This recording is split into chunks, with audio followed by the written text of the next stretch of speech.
White house എല്ലാവർക്കും അറിയാവുന്നതാണ്. അമേരിക്കയെക്കുറിച്ച് പറയുമ്പോൾ എപ്പോഴും ചർച്ച ചെയ്യാറുള്ള സ്ഥലമാണ് വൈറ്റ് ഹൗസ്.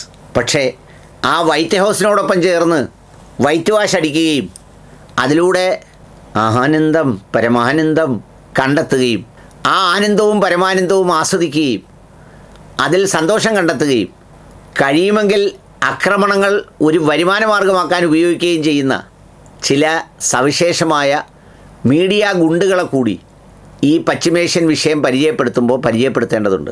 അതിലാദ്യം ഇന്ത്യയിലെ ഇസ്രയേലിലെയും ചില ചാനലുകളുടെ കൗതുകങ്ങളാണ്. 8 മണി എന്നൊരു സമയം കുറിച്ചല്ലോ. 8 മണി മുതൽ ഇവർ സ്വപ്നം കണ്ടത് അമേരിക്കൻ പോർവിമാനങ്ങൾ 100 കണക്കിനെണ്ണം പറന്നങ്ങോട്ടേക്ക് പോകുന്നു, പറന്നവിടെ ചെന്നിറങ്ങി അങ്ങ് ബോംബ് സ്ഫോടനങ്ങൾ കൊണ്ട് നിറയ്ക്കുന്നു.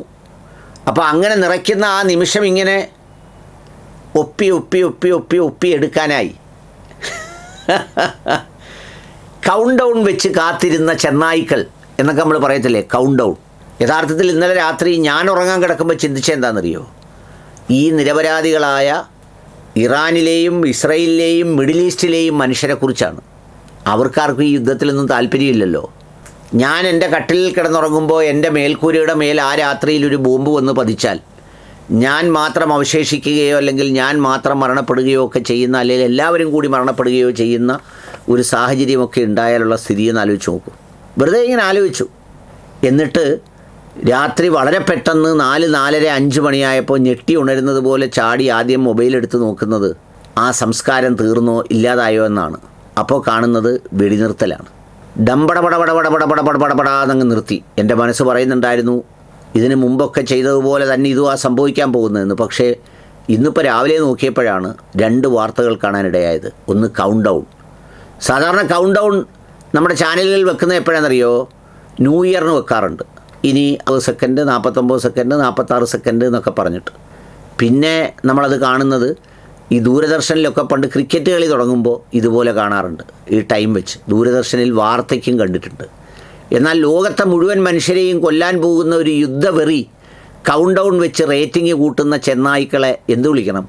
യഥാർത്ഥത്തിൽ ആ കൗണ്ട് ഡൗൺ 0 ആകുമ്പോൾ ആരെങ്കിലും മനുഷ്യത്വമുള്ള ഒരാൾ അതിൽ നിന്ന് നേരെ ചെന്ന് ഈ ചാനലിൻ്റെ മുന്നിലിരിക്കുന്നവർക്ക് 2 കവളത്തും കരണക്കുറ്റി തീർത്ത് 2 പൊട്ടീര് കൊടുത്തിരുന്നെങ്കിൽ എത്ര നീതിപൂർവ്വം ആകുമായിരുന്നു എന്ന് ഞാൻ ചിന്തിച്ചു പോയി.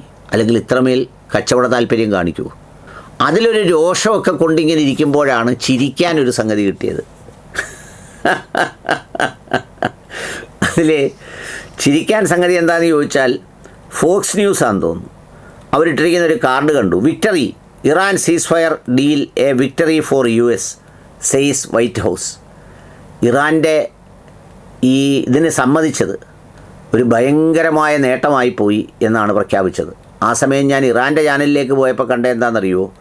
ശത്രു വെടിനിർത്തലിനായി യാചിച്ചു, ഒടുവിൽ ഞങ്ങൾ സമ്മതിച്ചു, അത് ഇറാൻ്റെ സമ്പൂർണ്ണ വിജയം എന്നാണ് പറഞ്ഞത്. ഇതെല്ലാം കണ്ടു കഴിഞ്ഞ് നേരെ ജനത്തിലേക്ക് വരുമ്പോഴാണ് അത് കണ്ട് ഞാൻ നെറ്റിപ്പോയത്. ഖുറാനെ പൂട്ടി ട്രംപ്. എന്തുവാടാ? ഇറാനെ പൂട്ടി ട്രംപ്, പശ്ചിമേഷ്യൻ യുദ്ധത്തിന് താൽക്കാലിക വിരാമം. ഓഹ്, ജനൻ TV യുടെ എഴുത്താം എന്ന് പറഞ്ഞാൽ രാത്രി 8 മണി നേരം വലിയ ഒരു പൂട്ടുമായി ട്രംപും നെതന്യാഹുവും കൂടി നടന്ന് ഇറാൻ്റെ വാതിലിൽ ചെന്നു. എന്നിട്ട് താഴിട്ട് പൂട്ടി. എന്നിട്ട് അവിടെ നിന്ന് ട്രംപ് പറഞ്ഞു, നീയൊക്കെ പറഞ്ഞത് കേട്ടില്ലെങ്കിൽ നിന്നെ മണിച്ചിത്ര താഴിട്ട് പൂട്ടും. ഒരു സുഖം നോക്കിയേ. ഈ വാർത്ത കണ്ടപ്പോൾ എനിക്ക് തോന്നി എന്താണെന്നറിയോ? പണ്ട് ഏതോ ഒരു സിനിമയിൽ ജഗതി പറഞ്ഞൊരു ഡയലോഗ്, ഇൻ്റർവ്യൂവിലാണോ സിനിമയിലാണോ എന്നറിഞ്ഞൂടാ. ജീവിതത്തിലെ ഏറ്റവും നല്ല സുഖം എന്താണെന്നറിയോ? ഈ നമുക്ക് ചൊറിച്ചിൽ വരുന്ന സ്ഥലത്തെ ചെറുതായി ഒന്ന് ചൊറിയുമ്പം കിട്ടുന്നൊരു സുഖമുണ്ടല്ലോ, എന്തൊരു സുഖമാണ്. സത്യത്തിൽ ആ സുഖമാണ് ജനം അനുഭവിച്ചത്. വേറൊന്നുമല്ല, ഇറാൻ ഒരു മുസ്ലിം രാജ്യമാണല്ലോ.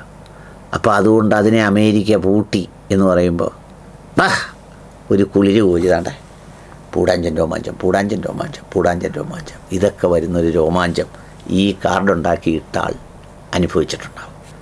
ലോകത്തെന്ത് നടന്നാലും അയാളുടെ ഒരു അനുഭൂതി അതിനെ നമ്മൾ അംഗീകരിക്കേണ്ടതാണ്.